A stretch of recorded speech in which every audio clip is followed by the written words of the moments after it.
আমাদের ছোট নদী চলে আঁকে বাঁকে, ছেলেদের মোবাইলে ফ্রি ফায়ার থাকে।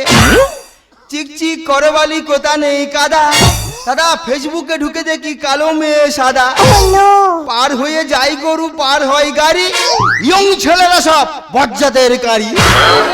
আই তো ভূত, সুযোগ পেলে মারি গুঁতো, আমার বৌদি উন্নে দেয় উত্তো, আর এখানে যেখানে মারি গুঁতো। তুই তো জানিস তোর দাদা আমার দিকে চলে গেছে। জানি তো। তা দিদিরা লোকটা কেন চলে গেছি, ঘটনাটা একটা খুলে বলি, তোমরা কিন্তু সবাই মন দিয়ে শুনবে। আচ্ছা, স্বামী স্ত্রী থাকতে গেলেই এক সংসার কি আর কি ফাললাম হয় না? হয়। হয়তো নাকি?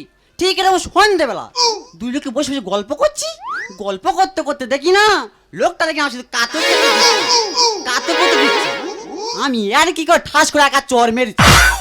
লোকটা সেই যে রাগ করে ভোরবেলা চলে গেল, আর ফিরে এলো না। লোকটার কথা চিন্তা করে করে করে আমি শুইকে পুরো একা দড়ি হয়ে গেছি।